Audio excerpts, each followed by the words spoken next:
Today, we're talking about leadership. And you can't talk about leadership without talking about the Lubavitcher Rebbe. Let's get into it. We've got some difficult days ahead. I just want to do God's will. I want you to know tonight that we as a people will get to the promised land. That if you stand with Hashem and you stand for what's right, you will march across the finish line. You will have victory.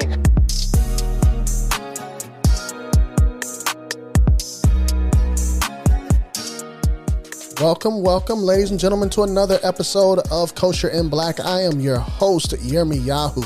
Thank you so much for spending some of your time with me today. Listen, if you haven't done so already, if you find any value in this podcast whatsoever, if this has helped you in any kind of way, please share this podcast with 5 people that you know, 2 people that you know, 1 person that you know, and that will be okay with me. Also, make sure you put Kosher and Black as one of your favorites, whether it's on Apple Podcasts, whether it's on Spotify, wherever you get your podcasts, as well as follow me on Instagram, WhatsApp, TikTok, Facebook.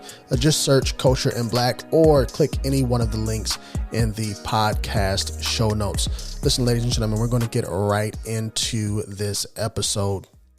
I've been waiting to do this episode for a while now.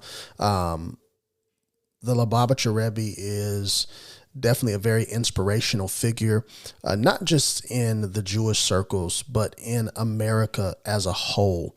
There are people who have met the Lubavitcher Rebbe and he has completely changed their life. And there are people who just know stories of the Lubavitcher Rebbe, and those stories have changed their lives.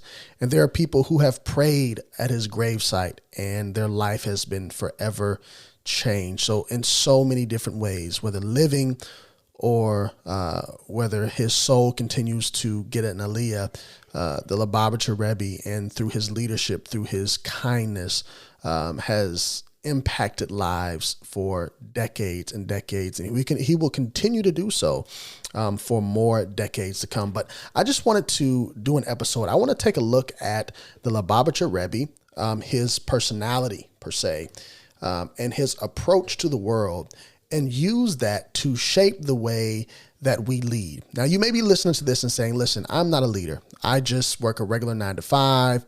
I'm not in a relationship, so I don't have a wife. I don't have a husband. I don't have children. I don't lead anything. I'm not a CEO.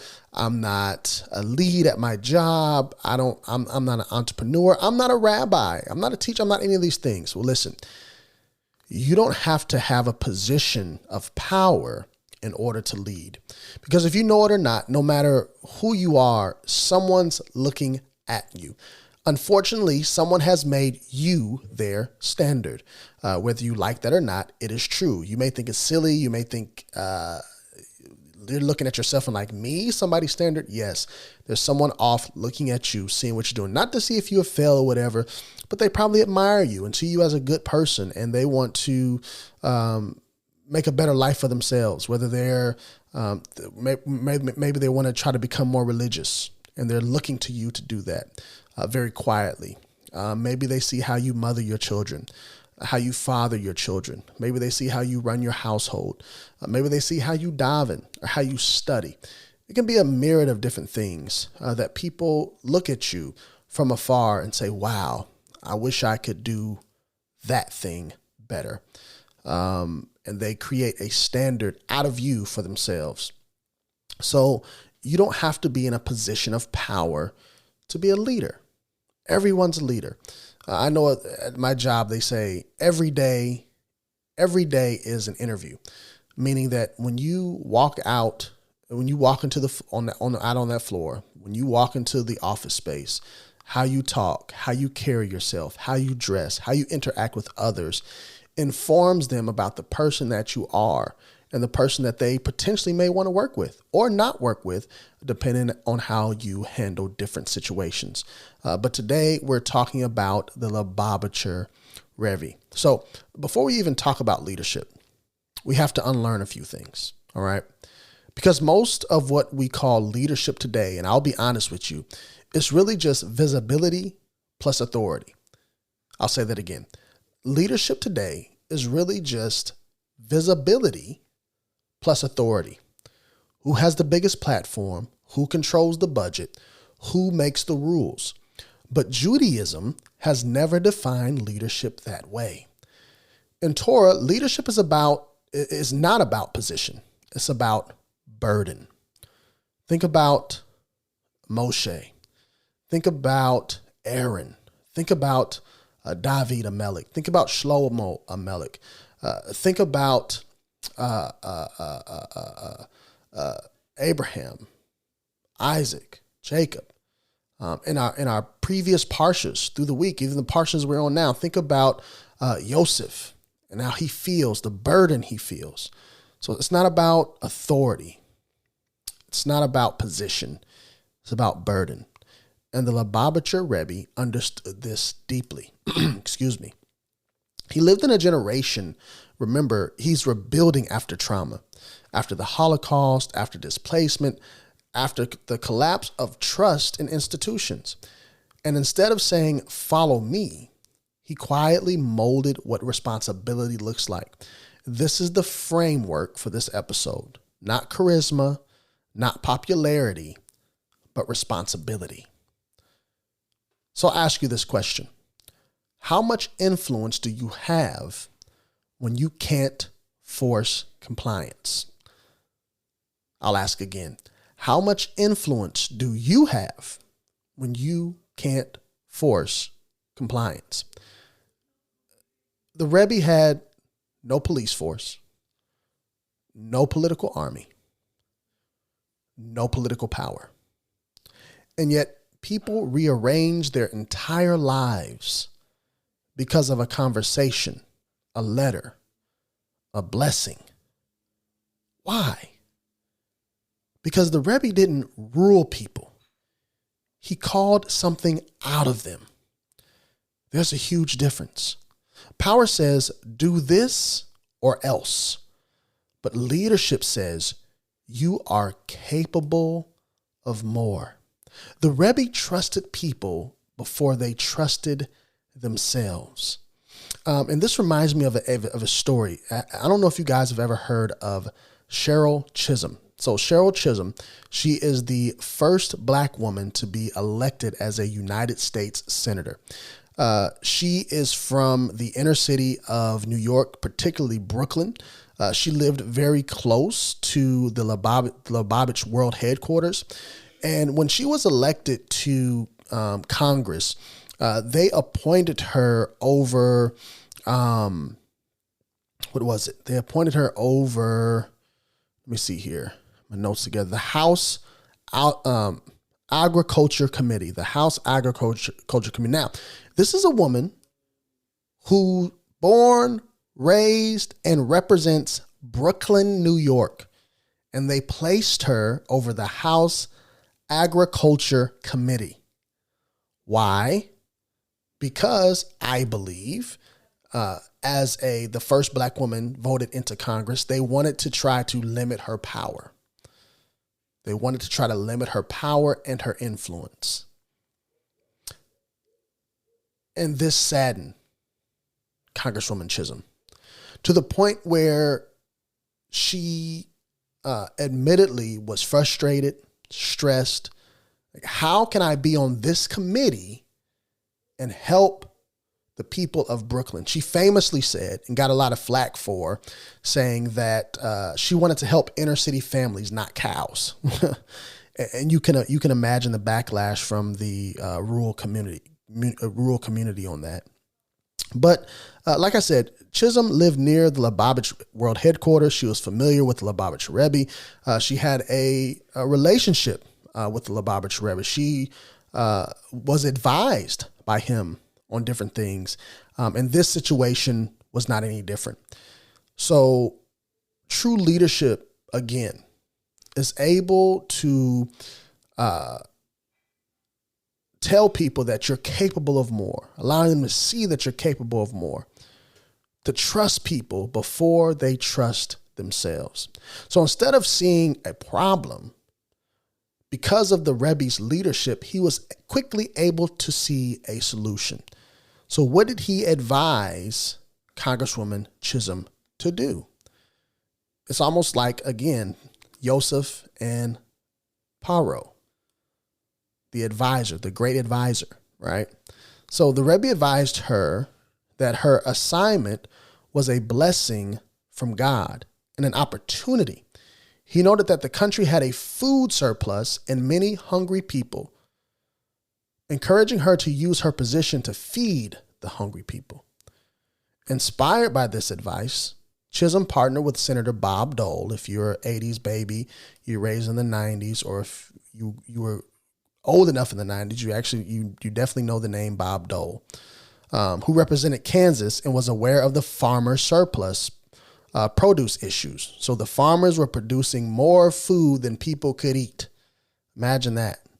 So together they championed legislation to expand the National Food Stamp Program and created the WIC program, which now provides national support to millions each month. Now, however you feel about WIC and food stamps or whatever, first of all, if you have an issue with that program, yes, just like any other program in the world, some people take advantage of it that may not need it or don't need to be on it. But there are hundreds of thousands, if not millions of people who are starving in the richest country in the world. And that should not be. I was listening to a podcast. I'm going off on a tangent here, I know, but I was listening to a podcast months ago. I believe it was Kosher Money. And I forgot who was on there, but he said the reason why is a rabbi. And I'll put the link to that. I'll find it and then put the link to that episode in the podcast show notes. But that rabbi said the reason why there are starving people, the reason why there are poor people in the world is because of greed. There's enough money circulating in this world where no child, no adult should go hungry. And no one should be living in poverty. Now, does that mean everybody has to be filthy rich? Absolutely not. There will still be a middle class. There will still be the 1%. But now, if the money circulated in a true fashion, people would not have to wonder where their next meal is coming from. People would not wonder if they can pay their light bills. People would not wonder if they can get a ride to work in the morning. People still have to work jobs, obviously. But if this world was a little bit more generous, we wouldn't have poverty. We wouldn't have hunger.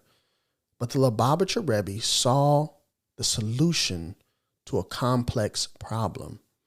And he saw the appointment of Congresswoman Chisholm as a blessing from God. He was able to say, farmers, congressmen, congresswomen, you are capable of more.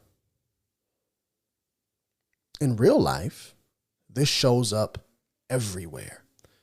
So, for instance, in management, if you manage people, stop micromanaging outcomes and start clarifying purpose.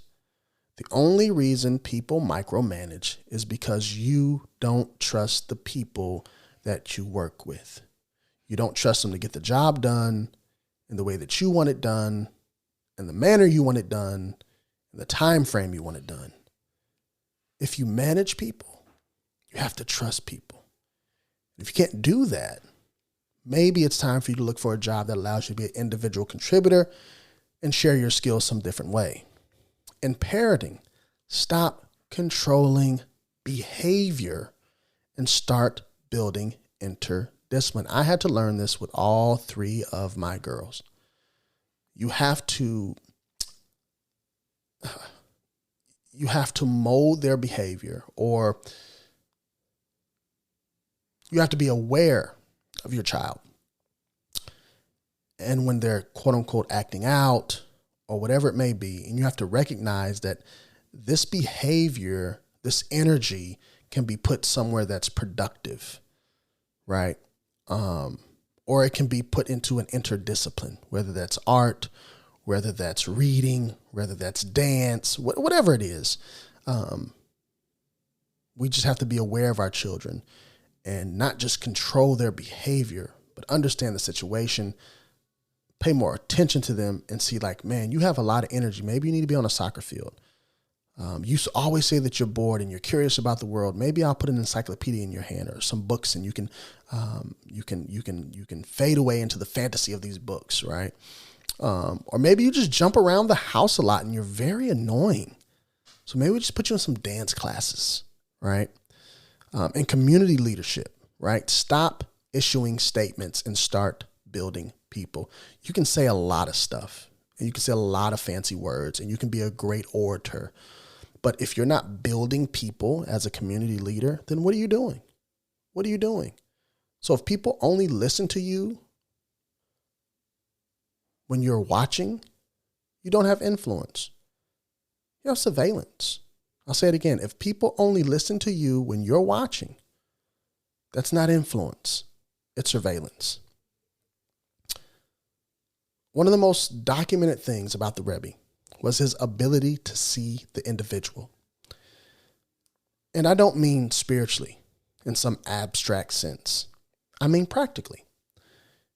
He remembered names, details, family situations. If you ever went to Lubavitcher headquarters and received $1 from the Rebbe, you know exactly what I'm talking about. I unfortunately am too young to have ever had that opportunity, but I've seen it countless times on YouTube. The advice, these people pouring their hearts out to the Rebbe, and the sound advice that he's given them. But more than that, he treated each person as irreplaceable. Irreplaceable. That's countercultural leadership. Because systems are built for efficiency, but people are built for meaning. The Rebbe never let the system erase the soul. People are not a supply chain line, ladies and gentlemen. We don't yield them and wield them in the way to where we get out of them what we need most. Everyone has a soul, a divine soul. I know that's not a popular statement, but everyone has a divine soul, whether you're Jewish or whether you're a Gentile. Everyone has a purpose in this world. We're not tools to be used. We're people to be built up, and not tore down. So ask yourself, do the people around me feel known or just used? When someone brings me a problem, do I listen or rush to fix it? I'm guilty of that. I don't listen enough to my children. I don't listen enough to my wife. I listen to fix a problem. I don't listen to hear the need. A lot of us men are guilty of that. A lot of us need to just sit and listen. Don't try to fix something. Because sometimes stuff doesn't need to be fixed. Sometimes your wife just needs to talk and to think things through. And she needs a safe place to vent. She needs a safe place to think. She needs a safe place to do a brain dump. And when she's done with all of that, if you allow her to work through that process, 9 times out of 10, she'll work the problem out herself. She doesn't need your help. It's an amazing thing. It's amazing what listening can do. And I'm guilty of that. So in so many ways, I'm guilty of that. And when I post this podcast, I'm sure undoubtedly sometime this week, my wife, my kids will come to me wanting a safe place to do all that. And because I'm flawed, I'm still going to try to fix and not do a good job of listening. But I know I need to do better. And so do some of us. Also ask yourself, do I speak to people or about people? That's a big one. A lot of us are guilty of lashon hara, tearing people down with our mouths, with our tongues. We know all about lashon hara at this point. If you're a disciple or if you've read any Chovetz Chaim, you know it hurts the person you're talking about. It hurts you and the person that has heard it. It cuts 3 different ways. So we have to speak to people, not about people. You have a problem with someone, go to them. You were invited to somebody's Shabbos house and you saw them do something unorthodox at the table. Something that's against Shabbos rules. Don't go to the Shalashudas and talk about them at your table. Pull them to the side and say, listen, I know this is kind of awkward, but I saw that you did X, and did you know that the Shulchan Aruch said, or do you know that the Gemara said, or do you know in Torah this is? Because maybe they don't know. Maybe they don't know. Speak to people, not about people. Because leadership that doesn't see individuals eventually collapses under resentment. Leadership that doesn't see individuals eventually collapses under resentment. Let that sink in.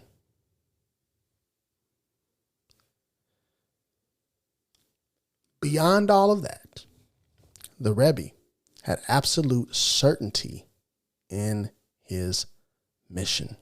You have to be confident without performing. He had so much confidence, so much certainty in his mission.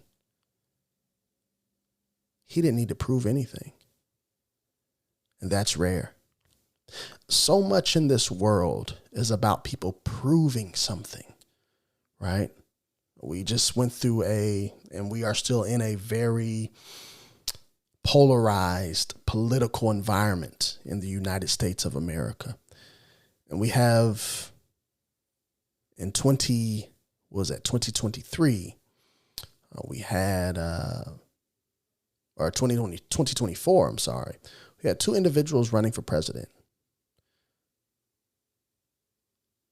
Kamala Harris and Donald Trump.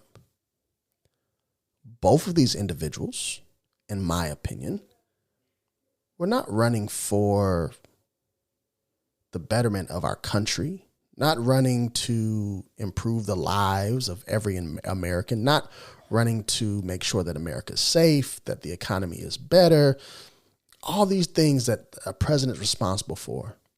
One was running to prove that a woman of color can lead the free nation.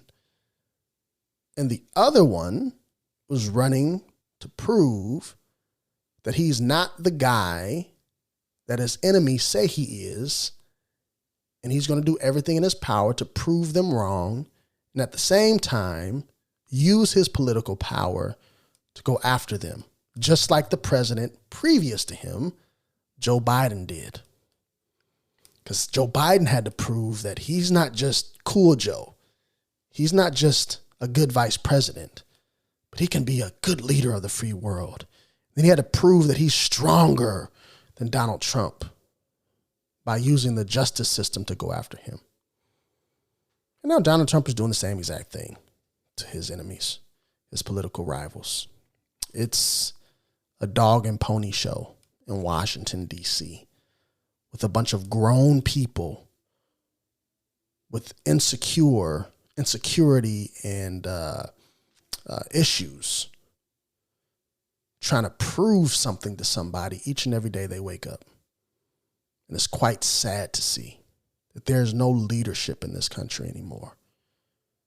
It's just loud mouths and performances. But the Rebbe, he didn't chase trends.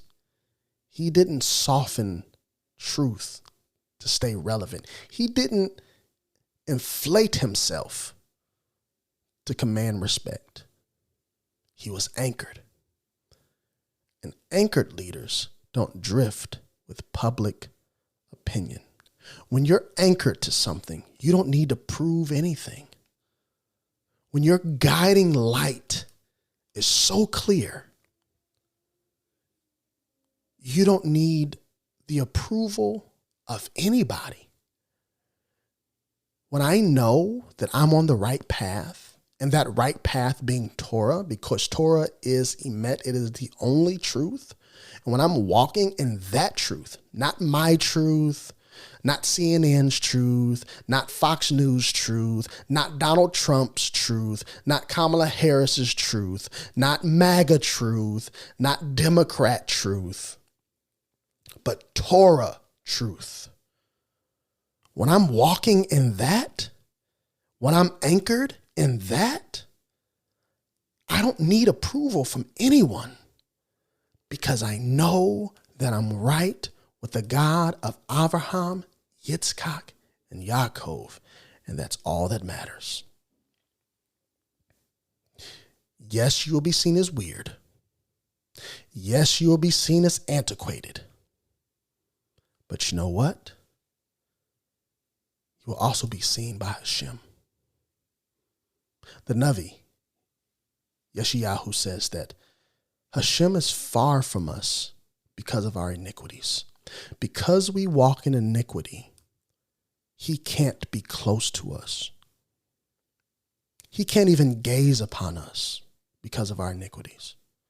But if you flip that and we're walking in Torah truth, we're walking in righteousness, we're walking in ultimate trust and faith, emunah and bitachon in Hashem. Not only can he be close to us, he can look at us and be pleased with every single thing that we do. And that, ladies and gentlemen, is more important to me, and it should be more important to you than being a part of some political party, than saying the right thing at some event, to impressing people with your finances or people you know, or what college you're trying to go to, or what college you're in. Or even if you're at a table full of Democrats and you know everything they're saying is wrong, will you stand on that truth? Will you be anchored? Will you not fold to the pressure to fit in, to be approved by someone? If you're sitting at a table full of MAGA people and you know what they're saying is wrong, will you do the same? Where's your anchor? Because if it's not the Torah, I will guarantee you it will crumble under the pressure of whatever ocean you dropped it in. And you will be found floating in the mess that you've made for yourself because you were not anchored to something real. Political parties are not real. They're going to come and go. Whatever college is on your resume, it doesn't matter. Whatever fraternity, sorority you're in, it doesn't matter.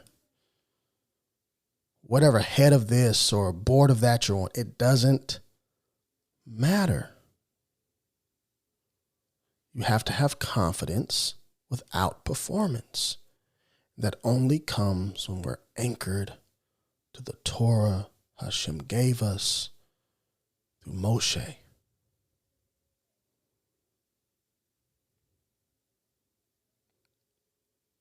This matters especially today. Don't confuse engagement with impact. Don't mistake likes for trust. And for all you do, don't sacrifice depth for applause. Ask yourself this. if the audience disappeared tomorrow, whether that's an audience of 1, 1,000, 100,000, a million, or so forth, if they all disappear tomorrow, would I still do this work? And if the answer is no, you're performing. You are not leading. Let's step out of performance and into leadership. Leadership is a responsibility, not a reward. I'll say that again. Leadership, as Yosef found out, is a responsibility and not a reward. Why is that? The Rebbe never treated leadership as a reward for holiness. He treated it as an obligation to serve the moment. Ladies and gentlemen, that's deeply Jewish. In Torah, Moshe doesn't volunteer for leadership. He resents it. Remember, when Hashem picked him to lead the people out of Mitzrayim, what did he say? Why are you choosing me? I'm not adequate. I'm not worthy to do this. Who are you? He didn't even know who he was. Hashem had to go tell him to go ask the elders. The elders will tell you who I am. And Moshe came after rebuttal, after I can't speak. Let my brother do it. I'm a stutterer. He didn't volunteer for this. He didn't sign up to lead the people out of Mitzrayim. He wasn't the first to run to the podium when Hashem said, I need volunteers to do this. He resisted it. Why? Because true leaders understand the weight. And the Rebbe accepted leadership because stepping away would have been irresponsible. This reframes how we step up. Don't ask, am I ready? Ask, what happens if I don't show up? Leadership isn't about self-confidence. It's about moral responsibility.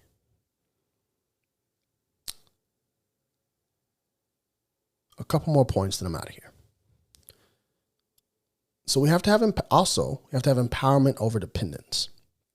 So one of the most revolutionary things the Rebbe did was to decentralize leadership. He didn't keep knowledge, authority, or responsibility locked in Brooklyn. He sent people out and trusted them. There's a reason why there's a kabod everywhere. You can't micromanage the entire globe. So the Rebbe trusted his fellow rabbis to do what needed to be done, whether it was the other kabods right there in New York, whether they were in California, whether they were in Detroit, Michigan, whether they were in Florida, whether they were in Tennessee, whether they were in Lithuania, whether they were in Spain, whether they were in Puerto Rico, whether they were in Panama, in Brazil, whether they were in the UAE, Dubai. He trusted his rabbis to do the right thing. Why? Because they didn't have dependence of the Rebbe. They were empowered by the Rebbe. And that takes humility. Because insecure leaders, they hoard power. They don't teach it. They don't want their quote unquote disciple to be bigger than the master, because you have an inferiority complex. But secure leaders distribute power because they know the more power I distribute through the example of true leadership, the better this world becomes. So train people to think, not just execute. I'll say that again. We need thinkers, not just people who execute. Thinking is important. It really is. Let others represent the mission, not just your brand. And accept that people will do things differently. And that is perfectly what? Okay. If your system collapses without you, you didn't build leadership. You built dependency. And we see it all the time. But what did the Chabad movement do after the passing of the Rebbe? It grew, it got stronger, and gained more influence. That's leadership, ladies and gentlemen. If you leave an organization and it crumbles, you did something wrong. If you leave a shul and it can't survive through the next rabbi search, you did something wrong. If your children can't do one semester of college without you, something's wrong. Now, obviously, we can't predict the total outcome of our kids, but a good guiding sign of where they're going, what they're going to be, is those early years that they're not in your house. What did you teach them? How did you lead them? To think, to be on mission, to be a little different? Did you empower them, or did you teach them dependency? It's huge. And lastly, leadership, we have to model this daily. So here's the truth. Most of us won't lead movements. Most of us can't be the Rebbe. Most of us can't be Congressman Shirley Chisholm. Most of us can't be Dr. Martin Luther King Jr. Most of us can't be Donald Trump or Barack Obama. That's not us, right? But all of us lead moments. How you speak to your spouse, how you handle pressure, how you treat people when there's nothing to gain. That's where leadership is tested. The Rebbe didn't separate spiritual life from daily life. He understood that small actions done consistently shape reality. I'll say it again. Small actions done consistently shape reality. So show up on time, speak your word, and be steady when others panic. Leadership is often boring, and that's why it works. The Lubavitcher Rebbe didn't dominate history. He shaped people. And people shape history. That's the difference between power and influence. Power fades, but true influence, anchored in real truth, that influence, it multiplies. True leadership, it doesn't demand attention. It earns trust. And in a world starving for integrity, that kind of leadership isn't optional anymore. That's all I have for you today, ladies and gentlemen. This has been another episode of Kosher and Black. And if this episode challenged you, don't just share it, but please apply it. Because leadership doesn't begin on a stage. It begins in responsibility. Until next time, light up the darkness, change the world. Peace.